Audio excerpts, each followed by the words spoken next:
I'll give you 3, 2 point. 3, 2. Hey everybody, welcome again to another edition of Come Together right here on WKDW 97.5 FM Real Community Radio. I'm your host, Pete O'Shea. Here with me as always is my co-host, the lovely and talented, and you know I am contractually obligated to say it that way because she's not only the co-host with the most, she's also my talented wife. Shannon Elizabeth Fitzpatrick-O'Shea is here with us today. How are you, love? I'm excellent. How are you? I'm wonderful. Good to be with you. As always, Joe Mora on the board with us as well. Yes. Our producer, our best buddy, and the man that we just come here because, you know, we believe in this place, this wonderful radio station, him and RJ and Jill and everybody here. Mm-hmm. Wonderful place. And so that's why we come here every week and we do this show because we believe in what's going on here. We believe in the community. And today's show, Shandy, what I wanted to do is I wanted to focus on the true meaning of Christmas. Okay. I think more than ever this year we need that. In this post-COVID world we live in, post-pandemic world, if we're not loving on each other and taking better care of each other, we're in big trouble. I don't even think we're in a post-pandemic world yet. I'm pretty sure we're still in the pandemic. So it's okay. So we're still in this evolutionary period of we don't know how this is all going to turn out, and it's getting rougher and rougher all the time. So isn't it the best time ever now to put Jesus back in as the real reason for the season? Because look, guys, it's not anymore about buying the expensive gifts or doing any of that kind of stuff. Nobody really should be doing that now. And even if you do it, you should only do it for the kids. Love on people. I would much rather do a good deed for a friend or take them out someplace for an event, you know, something they like, you know. Mm-hmm. Okay, some of your best friend loves movies, take them to the movie. Your best friend loves pizza, take them for pizza. That's a great Christmas present. And you didn't spend a lot of money. Spend time with them. Put the phone away. Put the phone away and just spend time as a family. Do the family stuff. Last night, we had the pleasure of going over to our kids' house, to our oldest son, Colin, and Blake, and the two youngins, our two grandkids, Levi and Finley, who are 5 and 2. You taught them how to bake cookies last night. That was so much fun. And of course, Miss Finley had to pick out unicorn sugar cookies because it had sparkles on it. Of course. And, you know, that makes it better, apparently. But she was hilarious, and she was like she had flour all over her face. In her face and laughing, and she had to take her shirt off because she was getting it everywhere. And you were over there reading a story to Levi. We got him the new Paul McCartney children's book. Yep, Grand Dude, The Green Submarine, which is his Christmas book that he put out this year's Christmas children's book, my man Paul. And so at that I'm reading it to him, sitting there by the tree. You guys are baking cookies. It was Norman Rockwell here. It was Norman Rockwell. and it didn't cost nothing but a little bit of sugar and flour in a book. Right. You know? And it was all right there for us. Then we watched the movie together and had the hot chocolate and did all that kind of stuff. I mean, you know, it was like Burl Ives. 3 kinds of cookies yesterday. Yeah, I think we got a little carried away. But I was waiting for Burl Ives to show up, to come knocking on the door, because on the third branch of the cookies, the whole neighborhood smelled like cookies. And again, that smell, that feeling, that warmth of knowing those cookies are about to come out of the oven.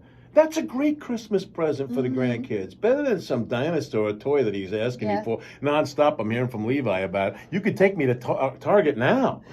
He watches these silly YouTube videos about toys, and they just play with toys, and then he does a full commercial on it. And he sounds like, and again, talking about they so he commercialized. His own PSA. The poor little kids' YouTube's times. You can get this on Target and Amazon now, Grandpa. And he sounds right. He's got call 1-800, and I'm like, wait a minute, you're 5. What do you do? You know, because again, we're all programmed from the instant we're born to be. That's what this is supposed to be about. For the world, this is about making profit for the fourth quarter. Right. This isn't about Jesus Christ. This is about making the profit for the fourth quarter. They don't care at all about what the reason is. They just know there are suckers out there buying stuff. That's all they care about. And they're going to mark it all up and get their profit back from what all they lost all year long. That's what the world sees this time as. That is, and again, a 5-year-old is already pre-programmed to speak in that terms. Go, you could take me to Target now. I'm like, wow, that's scary, right? But it's true, and that's what's happening. The true meaning of Christmas is making those cookies, loving on. We took them to the parade, right? Northport Parade. Oh my gosh, and the radio station did the best job of collaborating with all the different volunteers pulling that off. I was just so proud of all of you guys, and John jumping on and off the floats, and RJ, and you were helping MC, and Marie's doing the teching back here at Common Ground, and all the other... CJ on the float. Yeah, CJ on the float, and it was just a really good collaboration of all of the volunteers from WKDW really coming together. And again, showing the true meaning of the season and loving and That just was being a there. really great parade, It too. really was, and the kids were used to look in their eyes, you know, at the end when the big fire truck comes in. And they And, saw and again, that means a lot because their grandfather, my father, was a city fireman, and then they see Santa Claus there at the door. The look of love and innocence in their eyes, you know, and they had the float with the Christmas story girl with it looked like the lamp. She looked like the leg lamp and all With that kind of Ralphie. stuff. That's what it's about. So that wonderful time we spent with them. Again, it didn't cost a lot of money. A couple of bucks at the food truck, help out, make part of the I commitment. spent a lot of money. Well, you know, those sausage heroes were pretty good. That's all I can tell you. Somebody over here said, After you have 3 or 4. Yeah, 3 or 4 of them. MCing a parade's hungry work, Joe. You know what I mean? I had to keep up with I the bring him my New sausage. Yorker dog, and he's like, Ooh, "Oh, bring with me another one." Joe, it had the red onions and the mustard and the sauerkraut. Remember, like the old days, those those dirty water dogs, like from the old days. Yeah. But again, the old days. I just said that now. The traditions that we all grew up on, that were where Christmas was really about, and how you can truly love on them. This is the chance to do it. Here we are with time to go before Christmas. Be intentional now. Set up some time and opportunity to love on people, make a difference. My Aunt Nancy used to take us all into the city. That was her Christmas present. And every year, I lived in New York, we would go into Radio City and see the Rockettes and see the show and everything. Every year, that was our present. That's an awesome present. It really is, right? We so looked forward to it because we were poor, okay? So going to Radio City. Really, an Irish? Yes, yeah, we were poor. family? Yeah, we were. Back in my day, surf and turf was tuna fish with beef gravy on it. That's what we had. It was our surf and turf. Anywho, we went there, and you got to go dressed up, and you got to have a concession. We got to have something from the concession stand. Now, you always snuck your own candy into the movie, right? Now, for Christmas, we got to go to the concession stand and pick out our own candy. These are the memories now that I have of Christmas that you want to try to make for your family today. I mean, you may remember, like, maybe getting a bike or something, like maybe one big Christmas present that was, like, overwhelming for the family to do. And you knew that was, like, a big deal for them to get you that bike or whatever. You knew your parents went without to get you that bike. Right. But that's not what you remember about Christmas. You remember, like you said, the smells, the cookies, spending time, playing with your toys, doing fun stuff. stuff. The fun memories of what was special and unique for your family's Christmas. Like, for me, the Clydesdales, the Budweiser Clydesdales. Who were in town. Because I grew up in St. Louis. Every single parade, they were there. And today we get to take the kids and go see them. because they'll be in Punta Gorda. And that wide-eyed look on their face when they see them and everything, that's what Christmas is all about. All right, I got a really weird and goofy Christmas memory. How about this one? Go ahead, Joe. Okay. Put this one in there. Go ahead, buddy. Pre-teenage years in New Jersey, my job was to build a manger in the front yard every year, and I would go cut fox grass and put it in, and actually build like a lean-to and whatnot. Oh, wow. No, I did that awesome. for about 4 years in a row, and that was like my Christmas job, Yeah, and that's a great memory you now have to this day, Yeah, it stays there, It sure does. We were always hustling. My dad always had to make do. We had if we wanted Christmas to be good, we sold the wreaths one year. We sold the tools at the flea market one year. 2 years I think we did that. Any way we could. And then the funny one with my dad was he'd come to me and my older brother. Me and my brother. I'm the 2 oldest. Me and my younger brother right beneath me. Listen, I can't do much for you. I got to take care of the 2 little ones. I got no money left over. I'll get you some, socks and underwear. That's all you got. Mm-hmm. Okay, no problem. Then a week or 2 later, he'd go to track with his buddies. He'd hit a triple for about $2,000. Come back and go, never mind, I talked to Santa Claus. We worked it all out. Everything's good.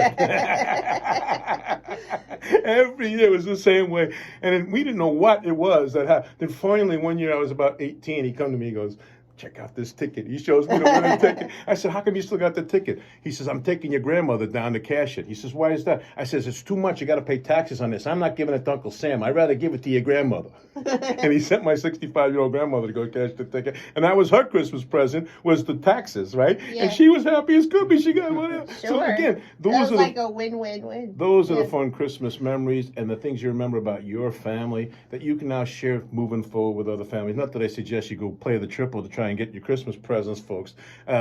He was quite good at it. So. Well, he had a sharp mind. So, he did. Yeah. But anyways. And all of those Irish dads have the little side hustle going on. Well, and we're third-generation players of going to the horse track, too. We love that. That was always a big part of our lives. How about the Irish sweepstakes? There you go, the Irish sweepstakes. My mother had to get that every year. That's right. And just for the chance, you never knew, right? And again, guys, it's things like that, memories and things that don't really have to cost money at all. Mm-hmm. You can make a present for somebody. You can make ornaments for their tree, for all your friends, or you can make some jam, or you can make some other kind of stuff the things they like. Sure. If you do something somebody likes. Everyone appreciates something homemade anyway.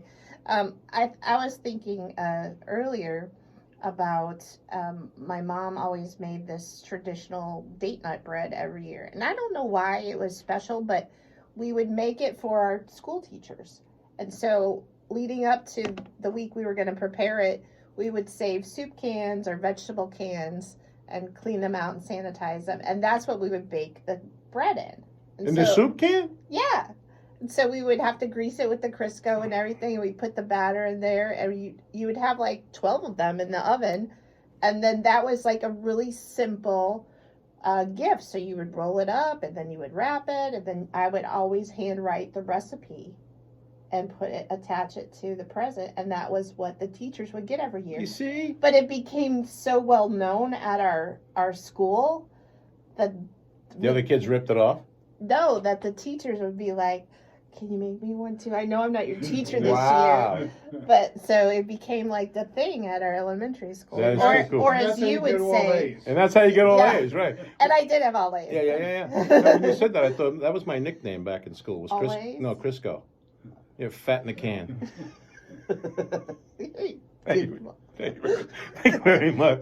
Try the meal, folks. I'll be here all really week. bad. Hey, how are you? Hey, Rudolph, how's it going? So, okay, now look, let's refocus here, because I want this to be today's show an inspiration to others to try to really make a true spiritual love impact at the Christmas season, and to put Jesus in the forefront, for us to talk about him more. And we talked about that at church on Sunday. We meet at Ponce de Leon Beach.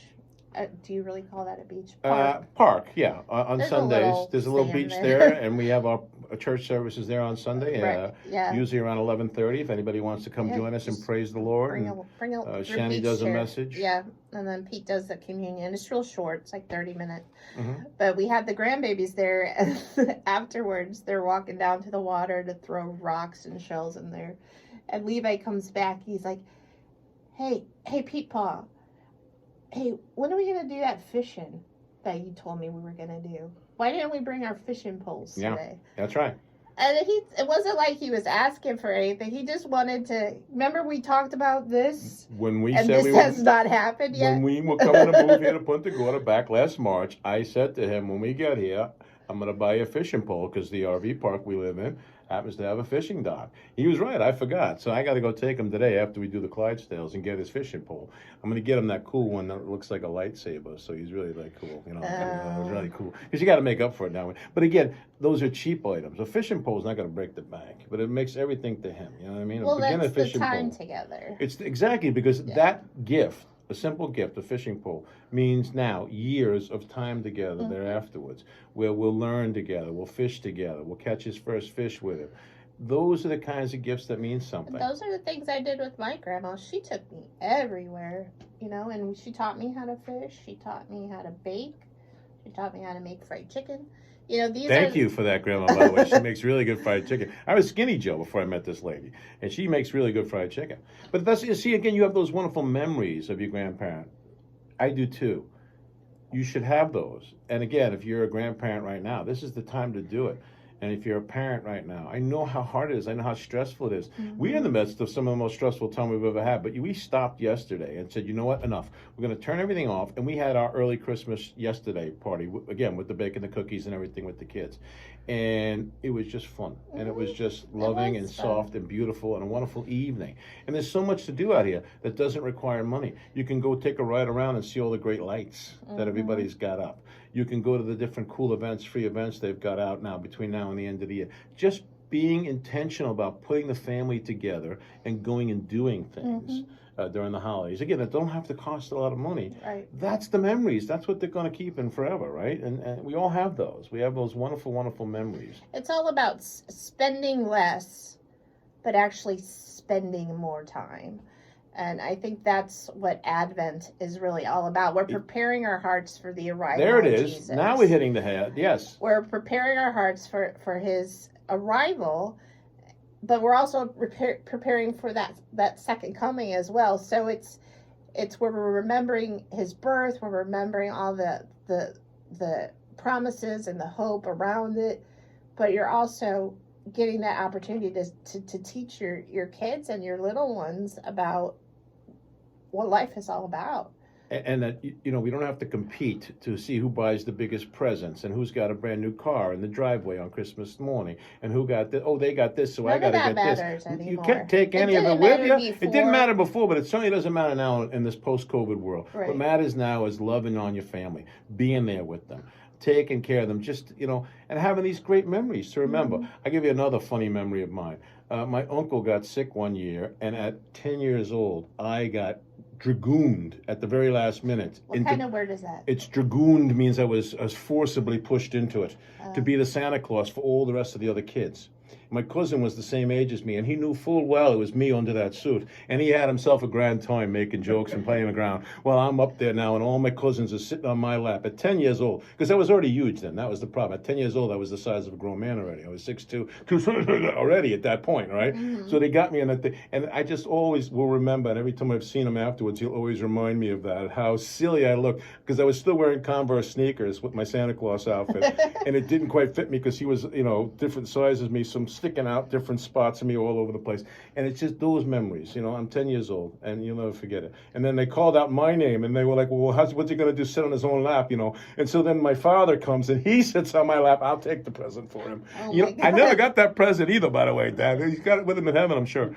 So, but again, those are the fun memories that you remember, right? Those times, Those are. A squirrel ran in our house one time and knocked over the Christmas tree on Christmas Eve night. All of us come down. We thought it was Santa Claus. We all come running in. Holy cow, Santa Claus is in the house. A squirrel came into the fireplace and knocked our tree over on the middle of the night, Christmas Eve. And we thought, all the noise, you hear those bells and stuff. Like, it's him! He's here! Santa Claus is here! We run downstairs. What? Nothing. But it's funny what, the kids remember as their favorite things. I always make Eggs Benedict on Christmas morning because my mom always did. It somehow became a tradition in our family, and I continued it with my boys. So we were talking with the kids the other night about, when are we going to see you? Where are you guys going to be on the holidays? Okay, we'll do Christmas Eve and then Christmas morning with you. Colin's like, we're doing Eggs Benedict, right? Because and that's wonderful, because just the mention of the Christmas breakfast, it's now in his mouth. Yeah. He gets the flavor and the taste for it. He's ready for it. Yeah. And that's what, guys, it's just simple stuff like that. You wake up in the morning, you smell something cooking on Christmas morning. You know what I mean? It's amazing. And this girl over here is incredible. We live in the RV, Joe. You know this now. There's not much of a cook, but a full Thanksgiving dinner, a full Christmas dinner, she can make it with a crock pot and a wok, and I don't know what else she's got in there. And stuff is flying all over the place. And then you got this great meal, and it's made with love. That's the point. If you make the gift or make the food or make the outing and you do it with love, that's the very best Christmas present. Yep. Just like, we were talking about in service on Sunday. This is why we're here, to be a blessing to others, to serve others, and to honor God. And to be surrounded by the people that, not only that you love, but are like-minded and equally yoked with you. Again, like this wonderful radio station. Like Joe is like a second dad to us both. We love him to death. He's us. We're him where he's us, Jill, RJ, Marie, the same thing. Rick, everybody here. And then again, you do that with the other families that, your church family, with your work family, with your soccer families. These are your families here, guys. Right. God put you into those things for a reason. It was intentional. You don't realize it now, but it was. These aren't coincidences. No, so that you're like-minded and you're with people that care and love like you do, and you see, and then it becomes like the locked hands of prayer, and you're there for each other. Okay, there's nothing I wouldn't do for this radio station, vice versa, nothing I wouldn't do for our church family, for our work family, for our love family. We have so much love about us. The other day, somebody said, "Oh, Pete, you've had a rough year. COVID almost killed you, all this other stuff." I said, "Yeah, but no, wait a minute. Hold on, slow down. I got love all around me. Yeah. You know what I mean? All around me, I got love. So it doesn't matter. You could, by the world standards, knock me about. Health standards, that's okay. I got love all around me."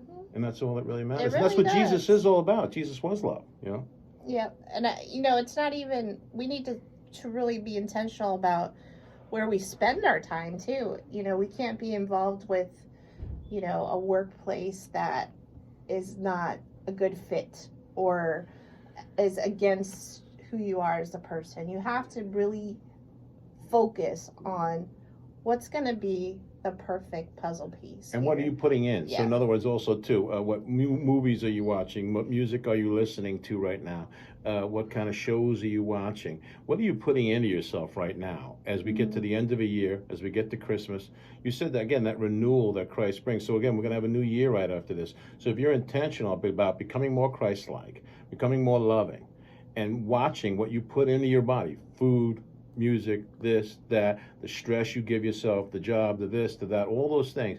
Take an assessment of all that and get started for a new year with the renewed hope, peace, blessing, and love that comes with Jesus arriving at the season. Yeah. Right? And what's that quote? It's really easy to be nice to the nice. It's nice to be nice to the nice. Was that from MASH? Frank Burns said Yes. that on MASH. It's nice to be nice to the nice. to the nice. But it's hard to be nice to those who aren't so nice. No, And- but you but still gotta be. that's what we're called to do, is to love our enemies That's right. as Christ loved us. Rise and we above. need to be intentional about that too. Yeah. So we want to wish you all a very, very Merry Yeah. Christmas and a very, very Happy New Year. We got about a minute and a half left, Shani. In that time, please, if you would, say a wonderful prayer over everybody for a Sure. wonderful Christmas Sure. season.